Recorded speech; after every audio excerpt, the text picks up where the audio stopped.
दोस्तों नमस्ते। अपन देख रहे हैं कक्षा 8 बोर्ड परीक्षा के लिए मॉडल पेपर।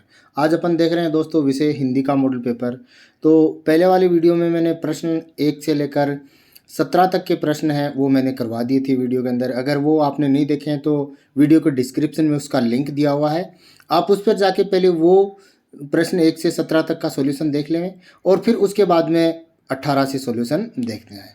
तो दोस्तों अगर आपने चैनल को सब्सक्राइब नहीं किया तो सब्सक्राइब कर लीजिए और बेल आइकन को ऑन करके ऑल को सेलेक्ट कर लीजिए ताकि आने वाले वीडियो का नोटिफिकेशन आपको मिल जाएगा। वीडियो आपको सर्च नहीं करना पड़ेगा।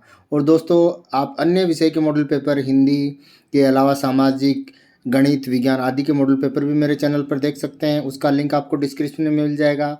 और कक्षा 8 की गणित भी आप मेरे चैनल पर पढ़ सकते हैं, उसका लिंक भी आपको वीडियो के डिस्क्रिप्शन में मिल जाएगा। तो शुरू करते हैं दोस्तों प्रश्न नंबर 18। तो प्रश्न नंबर 18 है दोस्तों कि नीचे दिए गए पद्यांश पंक्तियों का भावार्थ लिखिए।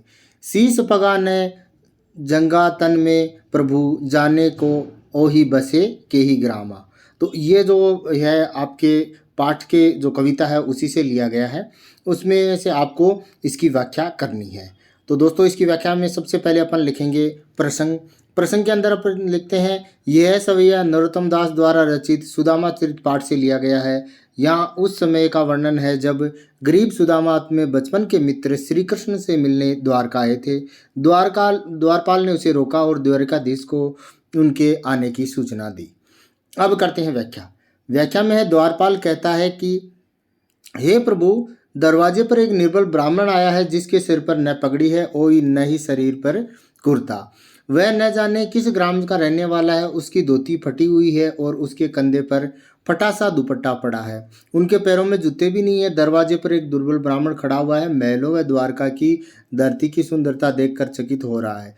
वह दिनों पर दया करने वाले श्री कृष्ण का धाम पूछ रहा है और आप अपना नाम सुदामा बताता है। तो ये हो गई दोस्तों इसकी व्याख्या। अब देखते हैं दोस्तों प्रश्न नंबर 19। तो प्रश्न नंबर 19 और 20 के अंदर दिया गया है किसी एक शीर्षक के अंदर आपको कहानी लिखनी है।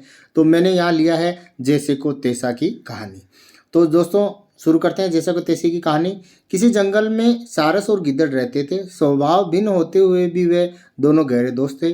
सारस सरल स्वभाव का जीव था और गिद्दड़ चालाक। एक दिन गिद्दड़ ने सारस को खाने की दावत पर बुलाया। सारस ने अपने आने पर गिद्दड़ ने बड़ी सी थाली में खीर परोसा और उनके सामने रख दी। सारस ने थाली में खीर खाने की कोशिश की मगर चोंच के न डूबने से वह खीर का एक चावल उठाकर खाने लगा। इस बीच गिद्दड़ सारी खीर चट कर गया। तो इसके साथ ही दावत का समय खत्म हो गया। गिद्दड़ ने अपने मित्र को विदा किया। बेचारा सारस भूखा लौट गया। उसने चलते चलते अगले दिन गिद्दड़ को खाने का न्योता दे दिया। दूसरे दिन गिद्दड़ ठीक समय पर सारस के यहाँ पहुँच गया। सारस ने लंबी सुराही में खीर परोसी थी। कहा, बंधु दावत का आनंद लूटो। इतना कहकर सारस ने लंबी सुराही में चोंच डाली और मज़े से खीर खा गया। गिद्दड़ के मुंह सुराही में घुस नहीं सका, इसलिए सारस का यह मुंह देखता रहा। उसने सुराही के बाहर लगे खीर के चावल से ही संतोष करना पड़ा। वह बहुत शर्मिंदा हुआ। उसकी दशा देखकर सारस हंसकर बोला, बंधु आज तुम्हें बड़ी तकलीफ हुई। गिद्दड़ कुछ न कह सका, वह खिसियाकर लौट गया। शिक्षा है किसी को बुरा न करो, यानी जैसे को तैसा ही मिलेगा। अगला प्रश्न है दोस्तों प्रश्न नंबर 20। स्वयं को दीपिका मानकर अपने प्रधानाध्यापक को आवश्यक कार्य हेतु 3 दिवस का अवकाश का प्रार्थना पत्र लिखिए। तो दोस्तों आपको प्रार्थना पत्र लिखना है, अपना नाम दीपिका मानना है। अगर नाम नहीं दिया होता है तो आपको नाम नहीं लिखना, रोल नंबर लिखने हैं। तो अपन लिखेंगे सेवा में, यहाँ कोमा लगाएंगे, श्रीमान प्रधानाध्यापक महोदय, फिर कोमा लगाना है। राजकीय उच्च प्राथमिक विद्यालय, इसमें प्रश्न के अंदर विद्यालय का नाम नहीं दिया तो आप डॉट डॉट करके छोड़ सकते हैं। अपना विद्यालय का नाम जो आप पढ़ रहे हैं वो लिखना जरूरी नहीं है। विषय 3 दिवस का अवकाश चाहने बाबत, महोदय कोमा लगाएंगे। उपयुक्त विषयांतर्गत निवेदन है कि मेरे घर पर अति आवश्यक कार्य होने के कारण मैं दिनांक, आप कोई सी भी दिनांक, परीक्षा वाली दिनांक भी लिख सकते हैं, अन्य दिनांक भी लिख सकते हैं। 3 दिन आपको लेना है, जैसे मैंने 12 से 14 अप्रैल लिया है, तक विद्यालय में उपस्थित नहीं हो सकता, अतः मुझे 3 दिन का अवकाश प्रदान करने की कृपा करें। आप इसमें नाम दीपिका दिया गया है तो इसलिए आपकी आज्ञाकारी शिष्या लिखेंगे, आगे कोमा लगाएंगे। नाम दीपिका इसमें दे रखा है कक्षा 8। दिनांक वो लिखनी है जिस डेट से आप छुट्टी लेते हैं या उससे एक दिन पहले की डेट आपको लिखनी है।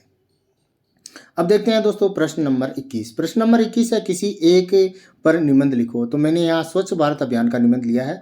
आपको अगर दूसरा निबंध भी आता है अच्छी तरीके से तो आप वो भी लिख सकते हैं, किसी एक को लिखना है। तो ये निबंध स्वच्छ भारत, स्वच्छता का जीवन में महत्व है, स्वच्छ भारत है, स्वस्थ भारत है, स्वच्छ भारत अभियान और स्वच्छता ही जीवन, चारों में से किसी नाम से भी आए, आप इनमें से किसी भी नाम पर ये निबंध लिख सकते हैं। सबसे पहले अपन लिखते हैं दोस्तों प्रश्नावली। स्वच्छ भारत का अर्थ साफ सफाई से है। साफ सफाई में रहना मनुष्य जीवन के लिए अति आवश्यक है, इसलिए हम रोज सुबह उठकर नहाने धोने का काम करते हैं।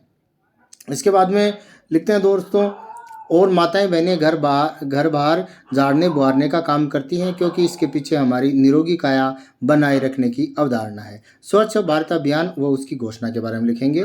स्वच्छता का भाव हमारे जीवन से जुड़ा है, इसी भाव के प्रति जागरूकता लाने के लिए हमारे वर्तमान प्रधानमंत्री श्री नरेंद्र मोदी ने राष्ट्रव्यापी स्वच्छ भारत अभियान का औपचारिक शुभारंभ 2 अक्टूबर 2014 को गांधी जयंती के शुभ अवसर पर नई दिल्ली के वाल्मीकि बस्ती में झाड़ू लगाकर किया था और स्वतंत्रता दिवस 2014 में लाल किले की प्राचीर से स्वच्छ भारत अभियान की घोषणा की थी। अब लिखेंगे स्वच्छता आंदोलन का आह्वान। तो इसमें अपन लिखेंगे प्रधानमंत्री नरेंद्र मोदी ने स्वच्छता आंदोलन का आह्वान करते हुए संदेश के रूप में कहा कि हम मातृभूमि की स्वच्छता के लिए अपने आप को समर्पित कर दें।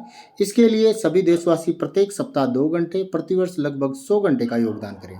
इसके साथ ही धार्मिक एवं राजनीतिक नेताओं, महापौरों, सरपंचों व उद्योगपतियों से अपील करते हुए उन्होंने कहा कि वे शहरों, आसपास के क्षेत्रों, गाँवों, कार्यस्थलों व घरों में स्वच्छता का कार्य योजना बनाकर उसे कार्यान्वित करने में जुट जाएं। इसके लिए उन्होंने प्रत्येक पंचायत को 20-20 लाख रुपए सालाना अनुदान दिया।